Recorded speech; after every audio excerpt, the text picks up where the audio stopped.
इस दुनिया में 800 करोड़ से ज़्यादा लोग हैं। और हर व्यक्ति 99.9% एक जैसा है। जैसे मैं आपसे बात कर रहा हूँ, श्रेयांश इस वीडियो को रिकॉर्ड कर रहा है और अमेरिका में डोनाल्ड ट्रंप जो राष्ट्रपति हैं, हम सब में 99.9% समानता है। सिर्फ 0.1% का अंतर हम सबको यूनिक बनाता है और इस जादू का राज छिपा है डीऑक्सी राइबो न्यूक्लिक एसिड यानी DNA में। कंप्यूटर में कोई प्रोग्रामिंग की जाती है और वो प्रोग्राम कंप्यूटर को डायरेक्ट करता है किसी फंक्शन को करने के लिए। एग्जैक्टली यही डीएनए भी हमारा होता है कि जो हमारे सारे क्रियाकलापों को, सारे फंक्शन को कंट्रोल करता है। किसी भी ऑर्गेनिज्म का डीएनए जो है वो उसके पूरे इवोल्यूशन का जो टाइमलाइन है, उसकी पूरी हिस्ट्री उसमें उसके अंदर कोडेड होती है। एक चीज हर एक व्यक्ति को समझना चाहिए कि जब 4.5 बिलियन मतलब 450 करोड़ वर्ष पहले सबसे पहला जीव धरती पे उत्पन्न हुआ था और उस जीव का इवोल्यूशन होते होते होते होते हम एक कॉम्प्लेक्स ह्यूमन, एक बड़ा कॉम्प्लेक्स ऑर्गेनिज्म है, ह्यूमन बना। तो आप अपने आप को ये भी समझ सकते हैं कि उस जीव का भी इंफॉर्मेशन जो सबसे पहले पैदा हुआ वो भी आपके डीएनए में कोडेड है। तो हम एक बड़ी श्रृंखला, इवन कोई अगर सांप है, कोई क्रोकोडाइल है, सबके साथ के लिए एक बड़ा सरप्राइजिंग फैक्ट ये होगा कि जो केला होता है, जिस केले को हम लोग खाते हैं, उस केले के साथ भी हमारा 1 से 1.2% डीएनए शेयर्ड है।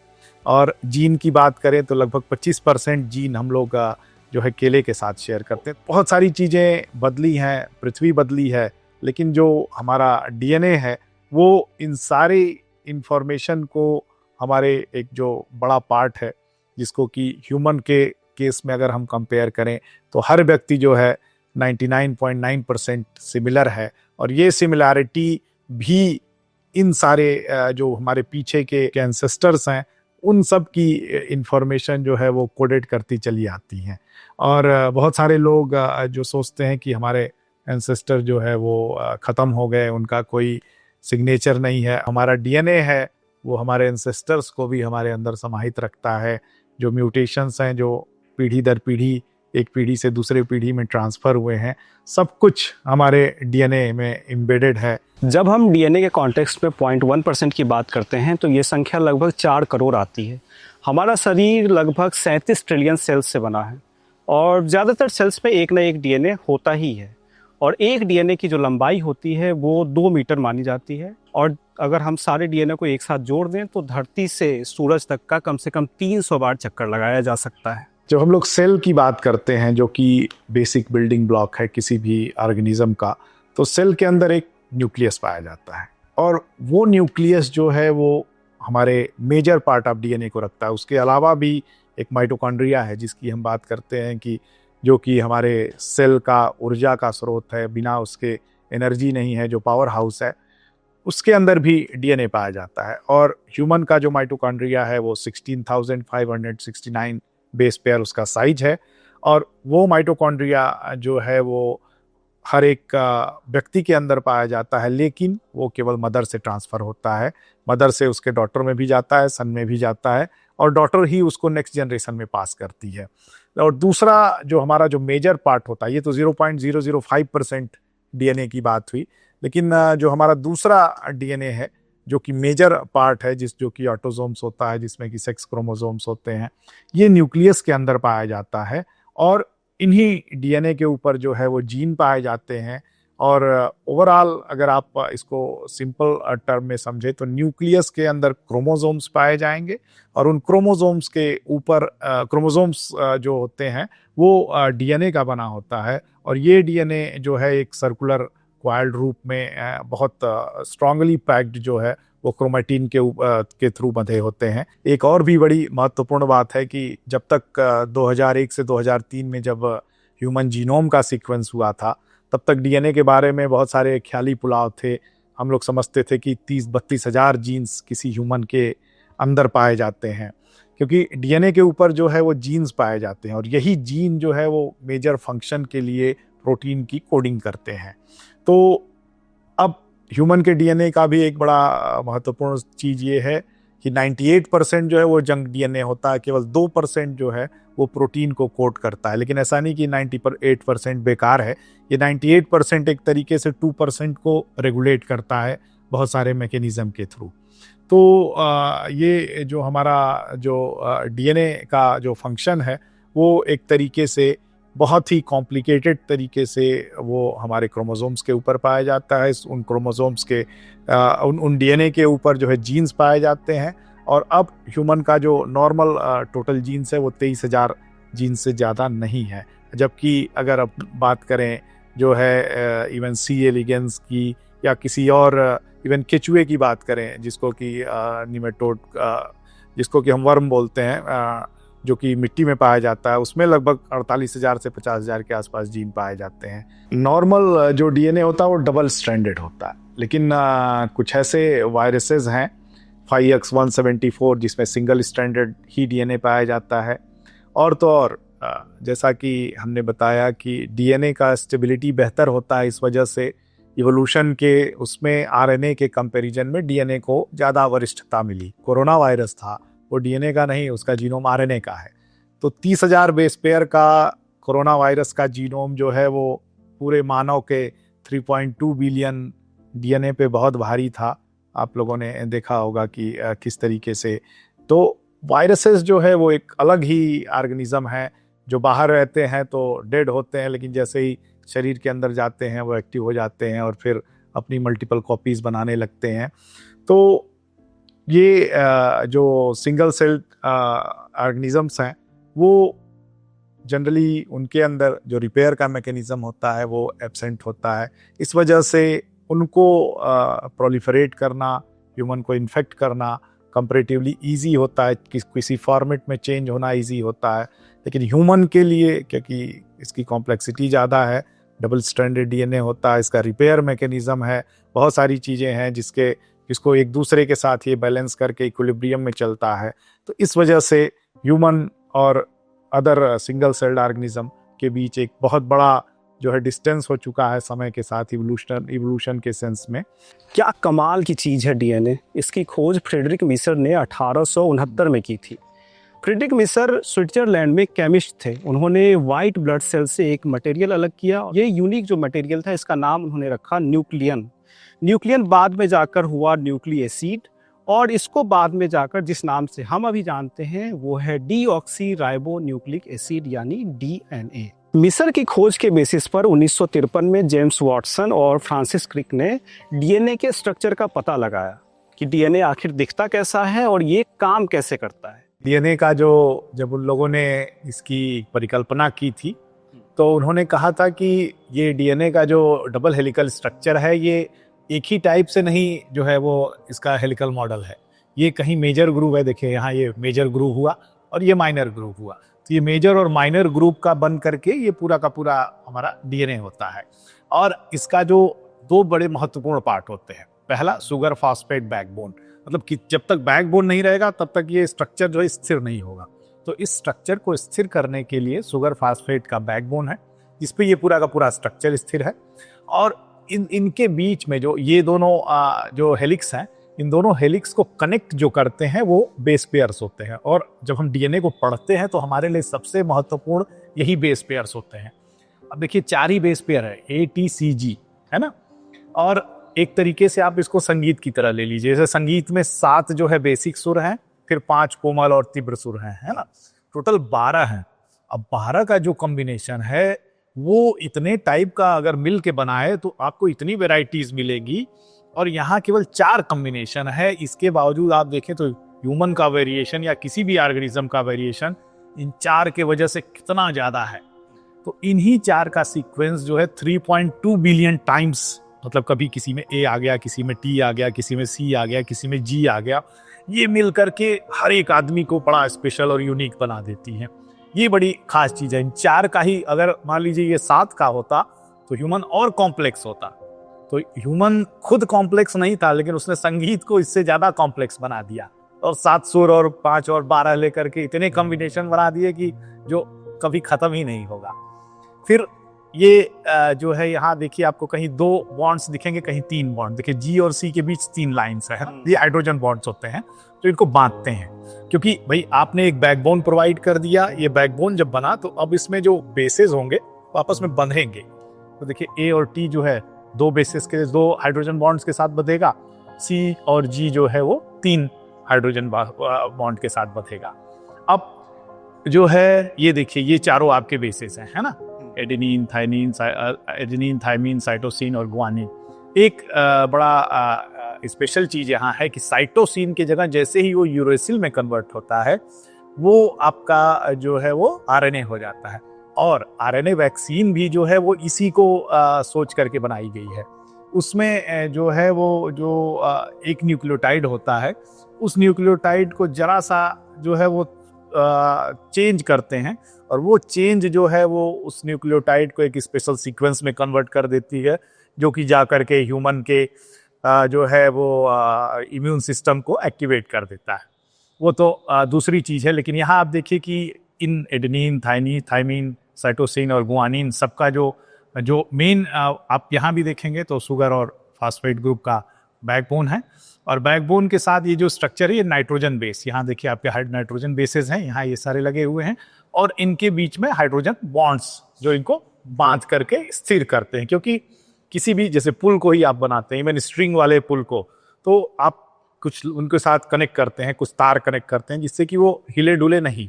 एग्जैक्टली वही है कि हमारा जो डीएनए होता है, ऐसा नहीं कि किसी भी तरीके से उसको टेढ़ा मेढ़ा ये वो कर सकते हैं, नहीं, ये हमेशा जो है आपको ये मेजर ग्रुप दिखेगा, माइनर ग्रुप दिखेगा। और हमें ऐसा नहीं कि ए और टी ही यहाँ दिखेगा, यहाँ सी जी भी हो सकता है। तो ये एक एग्जाम्पल दिया गया है कि ये इनके साथ मिल करके ये पूरा का पूरा। और महत्वपूर्ण चीज ये है कि ये 3 बेसेस एक साथ मिल करके आपके जो है अमीनो एसिड का निर्माण करते हैं, है ना, जिसको हम ट्रांसलेशन कहते हैं। तो ये अमीनो एसिड जैसे ही 3 बेसेस आपस में मिले, जैसे एटीसी मिला या टीसीजी मिला या सीजी और कुछ आगे वाला बेस मिला, ये मिल करके सब में एक एक पर्टिकुलर अमीनो एसिड बनाते हैं। और वही अमीनो एसिड पूरे के पूरे फंक्शन को जो है बड़ी मतलब एक तरीके से प्रिसीजन जिसको हम बोलते हैं, उस प्रिसीजन के साथ ये कंट्रोल करता है। डीएनए रिप्लिकेशन और रिपेयर ये दोनों इंटरकनेक्टेड प्रोसेसेस हैं, जिसमें कि डीएनए रिप्लिकेशन की अगर हम बात करें तो जो सेल डिवीज़न में जनरली सेल जो है अपनी एग्जैक्ट कॉपी बनाता है, तो उसमें डीएनए की भी दूसरी कॉपी बननी चाहिए, तभी जो है वो सेल जो है अपना सारा फंक्शन कर पाएगा। तो इसके लिए बहुत सारे एंजाइम्स और बहुत सारे जो है वो स्टेजेस इसमें होते हैं। एक इसके जो जनरली जो प्रोटीन्स उसमें इन्वॉल्व होते हैं, जैसे हेलिकेज होता है जो कि डीएनए डबल हेलिक्स को अनवाइंड करता है। एक ही डीएनए डबल हेलिक्स को अनवाइंड करेगा और वो दोनों जो अनवाइंडेड वाले हेलिक्स हैं, कॉपीज़ हैं, उनके ऊपर एक नया जो है वो डीएनए बनता है।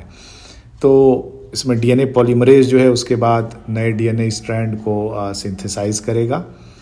और प्राइमेज जो अगला प्रोटीन है वो शॉर्ट आरएनए प्राइमर्स को बनाएगा, जैसे जिनको कि हम प्राइमर भी कह सकते हैं डीएनए सिंथेसिस के जो है वो उसके बनाने के लिए।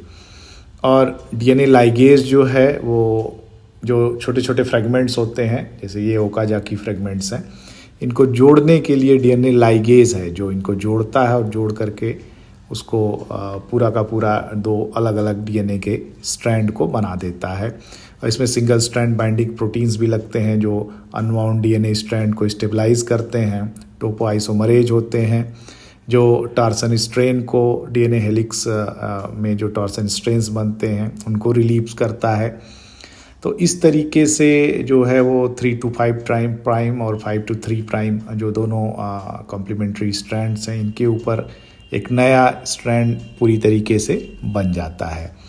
और इसके बाद और हमारा जो डीएनए है वो डैमेज होता है कई बार, क्योंकि ये कॉन्स्टेंटली एक्सपोज्ड है बहुत सारी इन्वायरमेंटल एजेंट्स के लिए।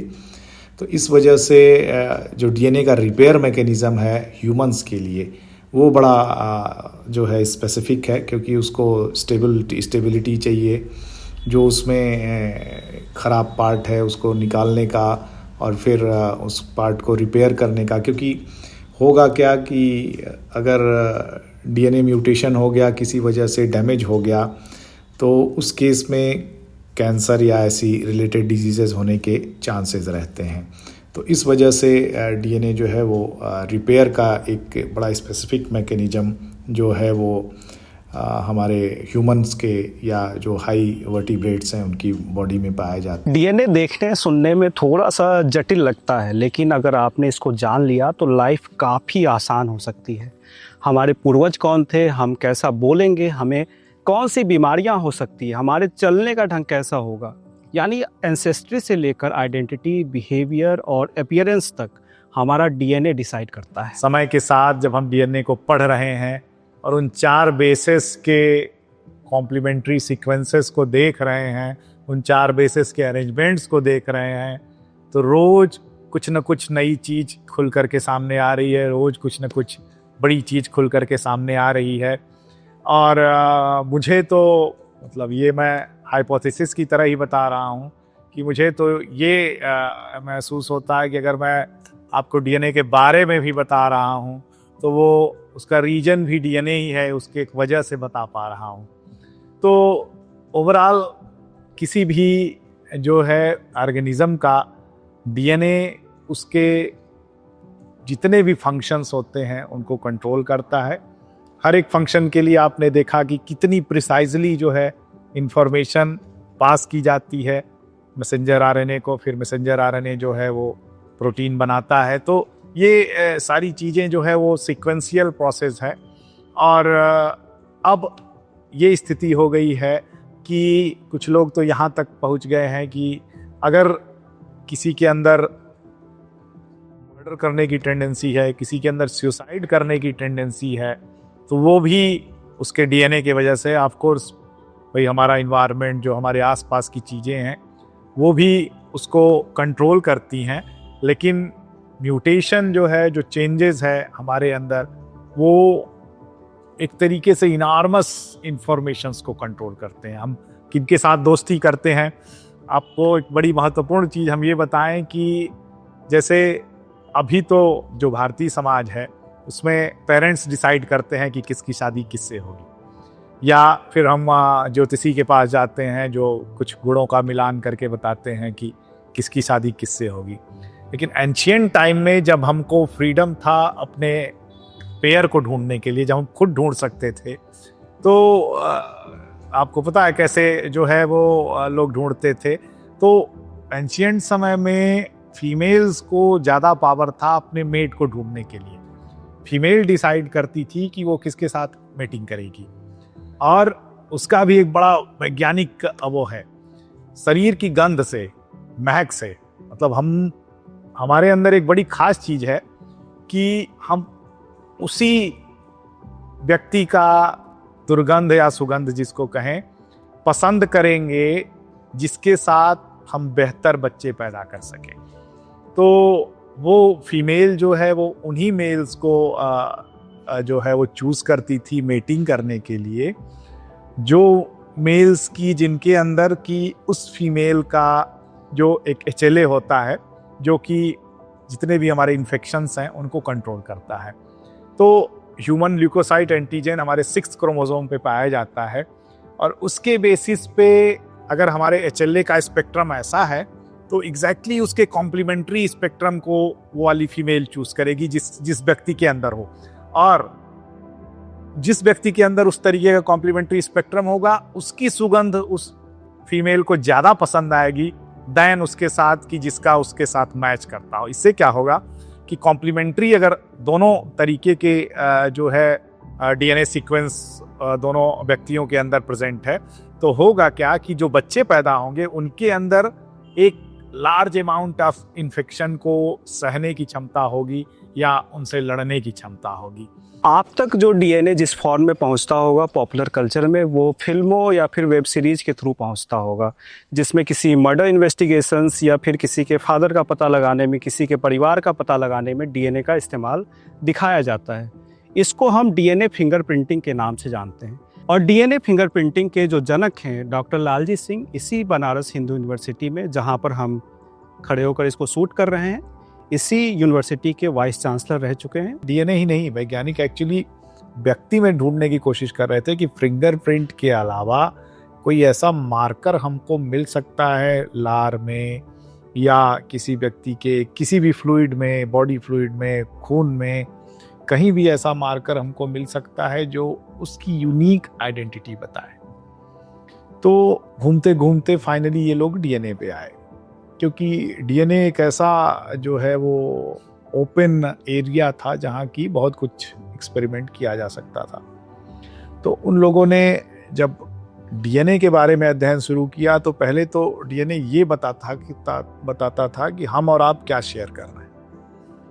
कोई भी दो व्यक्ति या कोई व्यक्ति किसी ऑर्गेनिज्म के साथ, हम मंकी के साथ, हम चिंपैंजी के साथ कितना शेयर कर रहे हैं। फिर उन लोगों ने शेयर वाला जो पार्ट था उसको बाहर कर दिया कि ठीक है, ये तो शेयरिंग हो गई जो कि दो लोगों के कॉमनैलिटी या दो लोगों के इवोल्यूशन के बारे में बता रही है। अब क्या इसमें हम यूनिकनेस भी ढूंढ सकते हैं कि हर एक व्यक्ति जो है वो यूनिक हो जाए, कोई ऐसा म्यूटेशन या कोई ऐसा चीज ढूंढ दें जो कि हर एक व्यक्ति में यूनिक हो। तो सर एलेक जेफरी यूके में थे, उन्होंने सबसे पहले इस पे काम करना शुरू किया और आज के डेट में जो टेक्नोलॉजी रन कर रही है वो उन्हीं की है। डॉक्टर लालजी सिंह इसी जंतु विज्ञान विभाग में जो है रिसर्चर थे, पीएचडी कर रहे थे। पीएचडी करने के दौरान एक बैंडेड करैत होता है, आप करैत देखेंगे उस पर बैंडिंग बनी होती है सफ़ेद रंग की, काला करैत उस पर सफ़ेद रंग की बैंडिंग ऐसे ऐसे ऐसे ऐसे धारीदार, तो उसको हम बैंडेड करैत बोलते हैं। बड़ा जहरीला सांप होता है। तो उस सांप की सबसे खास बात थी कि उनका लिंग निर्धारण किसी को पता ही नहीं था कैसे होता है, मतलब अंडे में से मेल निकलेगा कि फीमेल ये कोई बता ही नहीं सकता था। तो वो उसी पे काम कर रहे थे और काम करते करते उन्होंने जो है उस सांप के अंदर एक ऐसा जो है म्यूटेशन खोजा, डीएनए का एक स्ट्रिंग खोजा, जिसको कि हम बैंडेड बीकेएम प्रोब उन्होंने नाम दिया, बैंडेड करैत का प्रोब। और जो प्रोब जो है वो जितने भी वर्टिब्रेट्स थे सब में वो पाया जाता था।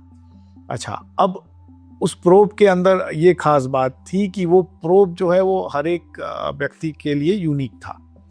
तो उन्होंने उसको प्रपोज किया कि इसको एज ए जो है वो डीएनए फिंगरप्रिंटिंग में इस्तेमाल किया जाए, इसलिए उनको भारत का डीएनए फिंगरप्रिंटिंग का फादर भी कहते हैं। लेकिन वो टेक्नोलॉजी से एक बेहतर टेक्नोलॉजी जो है वो यूके में डेवलप हुई। उन लोगों ने क्या किया कि हर एक व्यक्ति का जो जीनोम होता है उसमें कुछ न्यूक्लियोटाइड्स रिपीट होते हैं। जैसे हम न्यूक्लियोटाइड AGCT पढ़ रहे थे ना, तो कुछ जगह उन लोगों ने देखा कि जैसे ACC किसी में 5 बार, किसी में 6 बार, किसी में 7 बार ऐसे आ रहा था।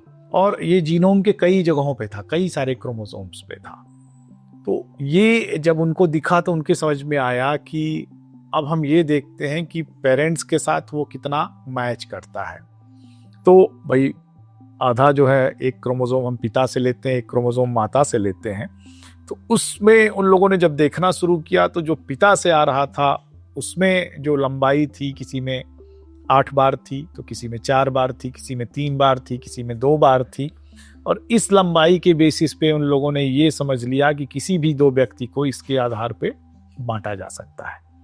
और ये आज के डेट में भी यही टेक्निक जो है वो इस्तेमाल की जाती है। एक सिंगल जो है लोकस नहीं बल्कि मल्टीपल लोकस यूज किए जाते हैं। सबसे पहले 6 लोकस यूज किए जाते थे, फिर 9 लोकस का मतलब कि वही म्यूटेशन जो AGCT हम देख रहे थे। तो पहले 6 हुआ, फिर 9 हुआ, फिर उसके बाद 15 हुआ। आज के डेट में 21 अलग अलग पोजीशंस पूरे जीनोम में देखे जाते हैं और उन पोजीशंस में जो रिपीट्स होते हैं उनको काउंट किया जाता है। और ये एकदम साफ है कि कोई भी अगर लोकस नंबर 1 पिता से 13 रिपीट आया है, माता से 12 रिपीट आया है, तो बच्चे में 13 और 12 दोनों रिपीट्स मिलते हैं। तो ये पता लग जाता है, जैसे पेरेंटल वाला टेस्ट है। जनरली जो पेरेंट का डिटर्मिनेशन होता है बायोलॉजिकल पेरेंट्स का, उसमें फादर का ज़्यादा डिस्प्यूट आता है। तो उसमें क्लियरली दिखेगा कि जो फादर है, एलिस फादर है, वो जो कह रहा है कि हम इसके बायोलॉजिकल फादर हैं, तो माता से मान लीजिए 13 आया और उस पिता के पास मान लीजिए 15 रिपीट है। लेकिन बच्चे में 13 और 16 है। इसका मतलब कि ये बायोलॉजिकल फादर नहीं है। इस वजह से ये एक बड़ी फर्म जो है टेक्नोलॉजी डेवलप हो गई, इसको हम STR बेस्ड बोलते हैं, जो है कि ये शॉर्ट टेंडम रिपीट्स, मतलब शॉर्ट मतलब कुछ न्यूक्लियोटाइड का, जनरली ये 3 से 5 न्यूक्लियोटाइड का जनरली यूज होता है।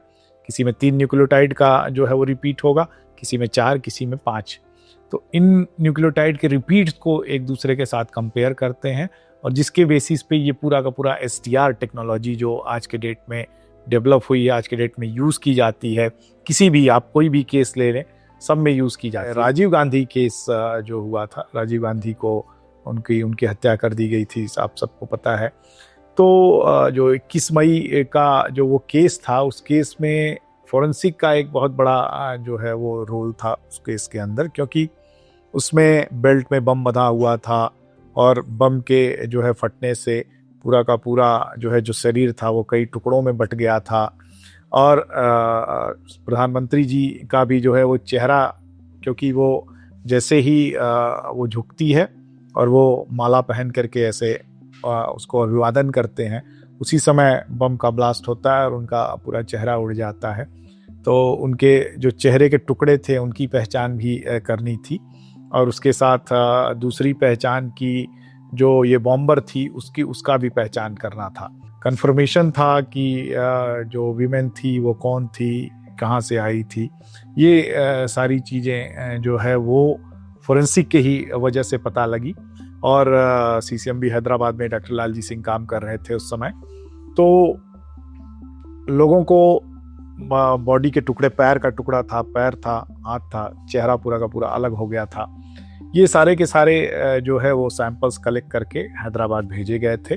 वहाँ से उन लोगों ने सैंपल से DNA निकाला और फिर इस BKM प्रोब को जो है यूटिलाइज किया, ये बताने के लिए कि क्या ये जो जितने भी टुकड़े आ रहे हैं, जो बेल्ट में बंधा हुआ बम है, जिस बेल्ट में बम बंधा हुआ था उस बेल्ट में भी मांस के छोटे छोटे टुकड़े थे। तो क्या ये मांस का टुकड़ा, ये जो पैर का टुकड़ा मिला है, ये जो चेहरा मिला है, क्या ये सारा किसी एक ही व्यक्ति का है? तब वहाँ ये क्लियर हो गया था कि ये जो है ये धानु का ही था।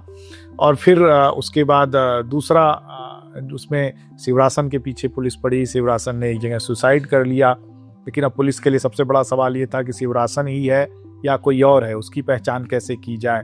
तो फिर SIT ने पूरी जो है कोशिश करके शिवरासन के जो असली बहन थी और माँ थी उनको पकड़ लिया था।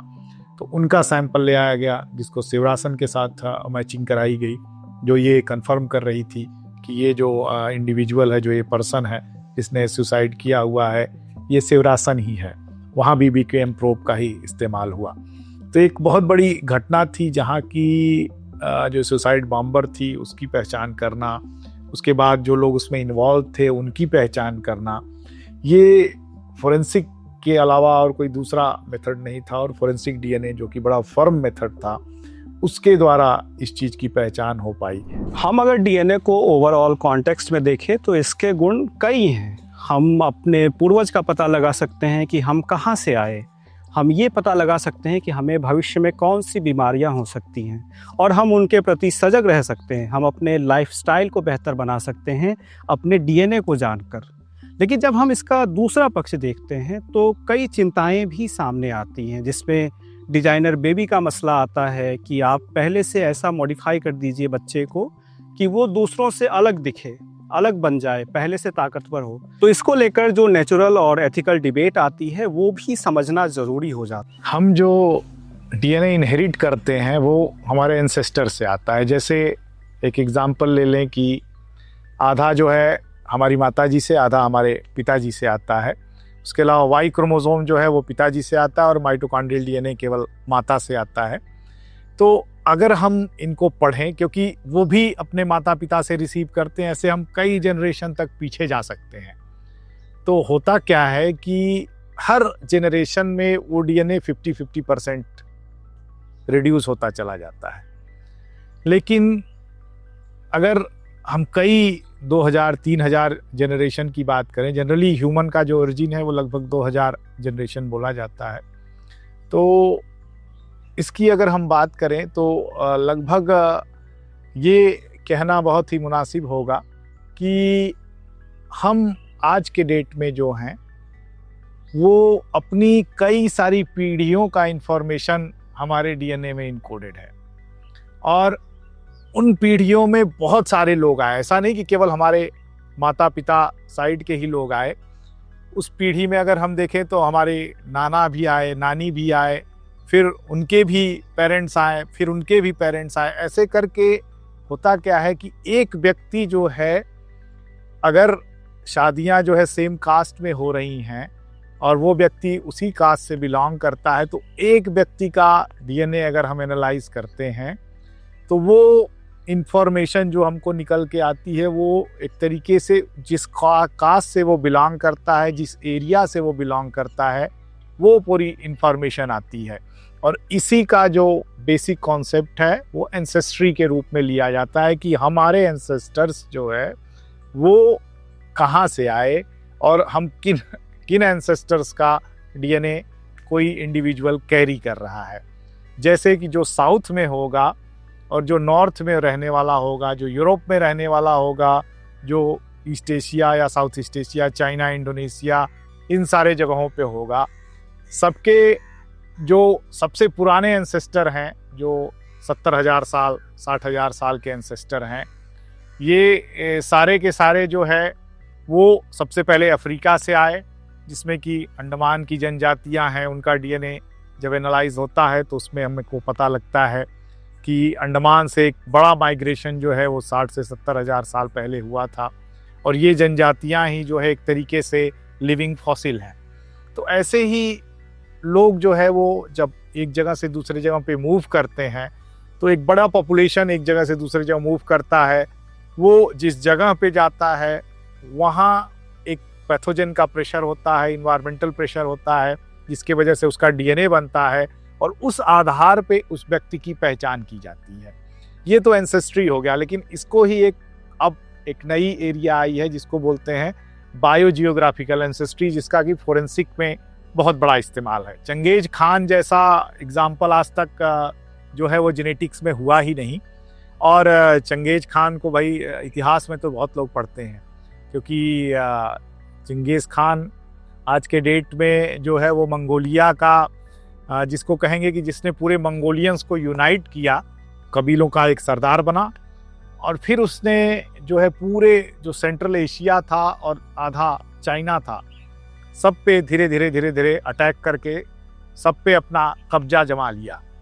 और ये तो हिस्ट्री है, लेकिन इसके साथ जेनेटिक्स में क्यों चंगेज खान जो है वो बहुत ज़्यादा पॉपुलर है, वो इसलिए कि चंगेज खान से बेहतर एग्जाम्पल जो है वो फाउंडर इफेक्ट का है ही नहीं। विश्व में 200 में से हर एक व्यक्ति जो है वो चंगेज खान का वंशज है।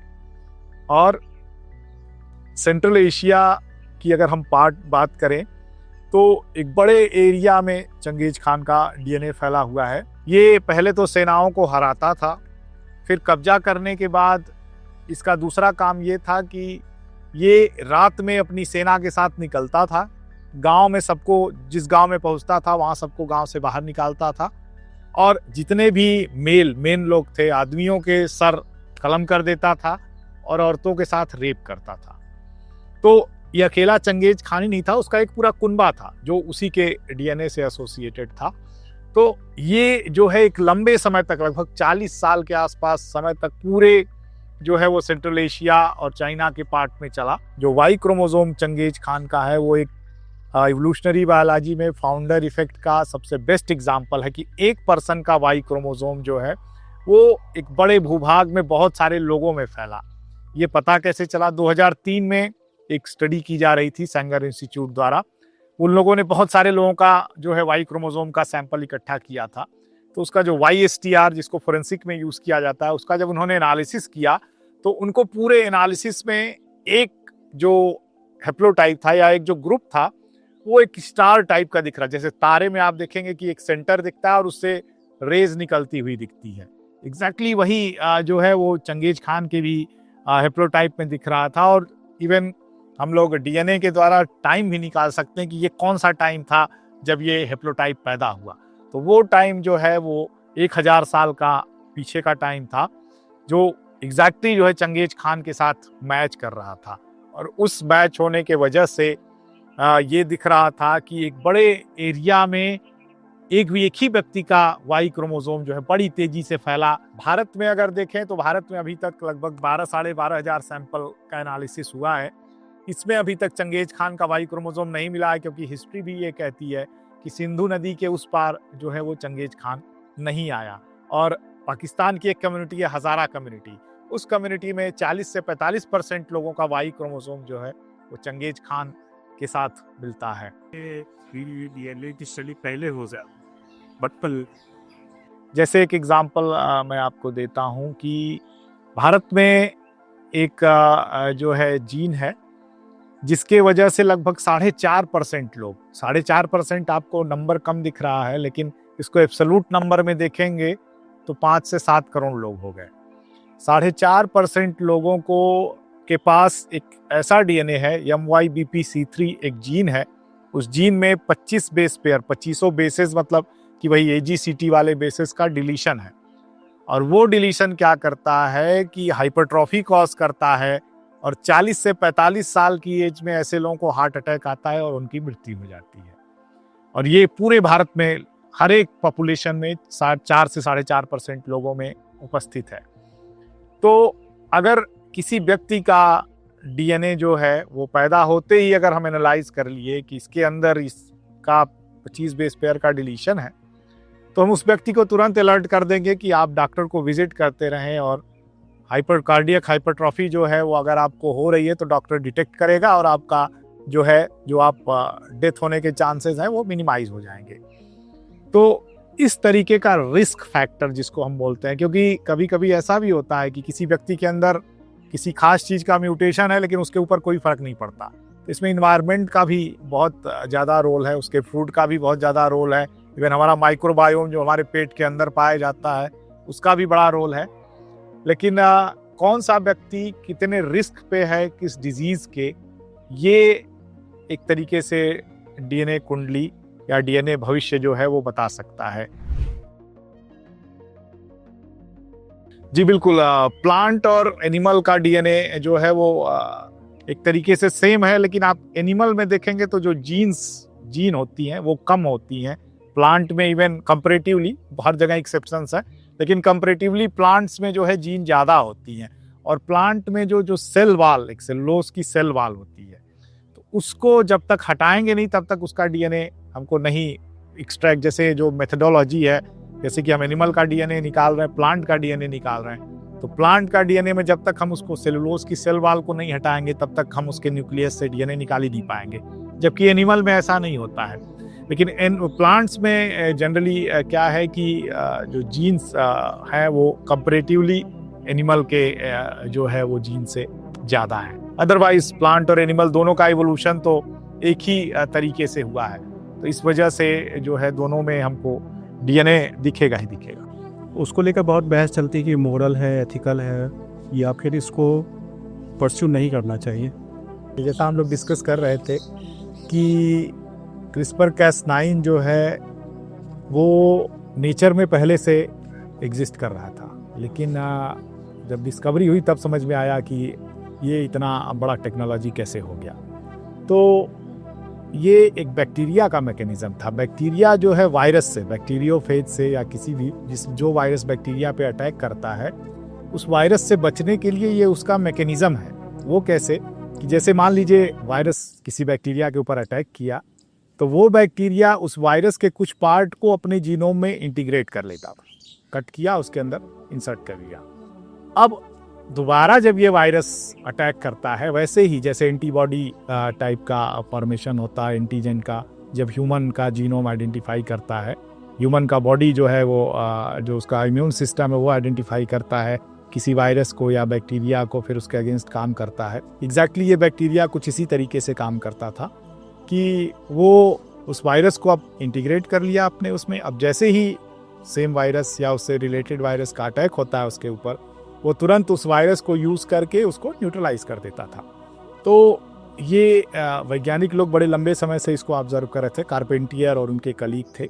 उन लोगों को जब ये मैकेनिज्म पता लगा तो वो एकदम से अवाक रहे कि वाह, ये तो बड़ा ज़बरदस्त मैकेनिज्म है जिसको कि हम ह्यूमन के बेटरमेंट के लिए यूज़ कर सकते हैं।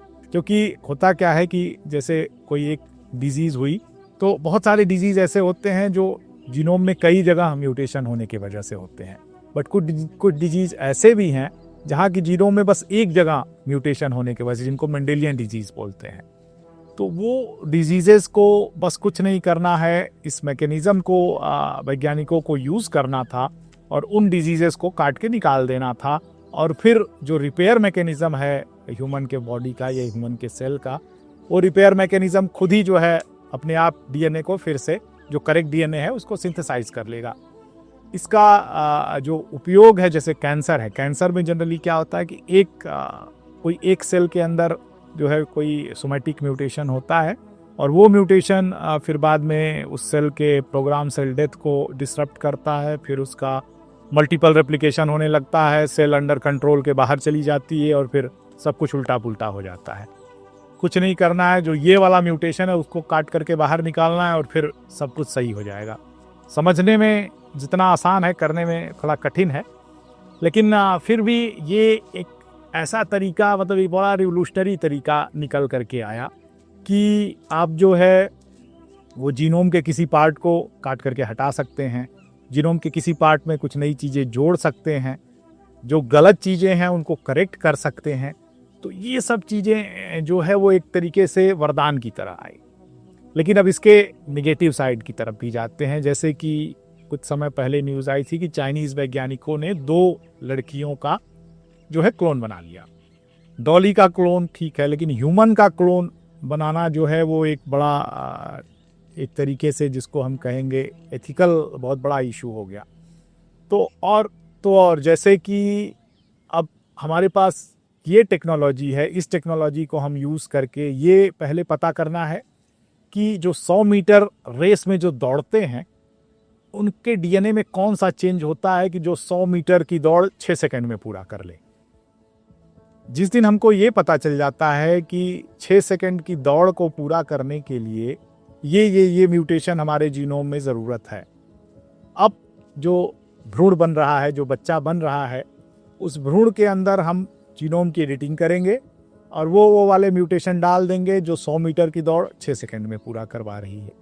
तो एक तरीके से हम गाइडेड बेबी बना रहे हैं। अब हाई एल्टीट्यूड है, लद्दाख है, आपका तिब्बत है, वहाँ लड़ने वाले सैनिक सामान्य नहीं होते, क्योंकि हम ऊपर जैसे जाएंगे हाइपोक्सिया होगा, हमको, हमारे लिए वहाँ रहना ही बड़ा मुश्किल काम है, हम लड़ाई क्या करेंगे। हमको पता है कि कौन कौन से म्यूटेशन होने के वजह से लद्दाखी लोग जो है वो हाई एल्टीट्यूड पे रह सकते हैं। हम वही म्यूटेशन नॉर्मल सैनिकों में डाल सकते हैं और वो नॉर्मल सैनिक बड़ी आसानी से लद्दाख की ऊंचाइयों पे जाके लड़ सकते हैं। तो एक तरीके से ये पूरा का पूरा जो ह्यूमन का इवोल्यूशन है वो गाइडेड हो गया। ये सब चीज़ें जब ह्यूमन के एम्ब्रियो को चेंज करके शुरू की जाने लगी, तब जो है वो साइंटिफिक वर्ल्ड थोड़ा सा अलर्ट हुआ और उसने इन सारी चीज़ों को एथिकल उसमें बाउंड्री में बंद कर दिया कि भाई ह्यूमन के ऊपर CRISPR-Cas9 का कोई एडिटिंग नहीं होगा। हाँ, अगर कोई डिजीज़ है या कोई ऐसी डिजीज़ है जिसको हम करेक्ट नहीं कर सकते हैं, जैसे एक जो है सिंड्रोम होता है जिसको 21st क्रोमोसोम के 3 कॉपीज़, जनरली 2 कॉपीज़ आप क्रोमोसोम होंगी, एक माता से आएगी एक पिता से, लेकिन जैसे 3rd कॉपी किसी किन्हीं इंडिविजुअल में आ जाता है, तो वो उस तरीके के सिंड्रोम को करेक्ट करने के लिए पूरी की पूरी 3rd कॉपी को काट करके निकाल दिया जाए।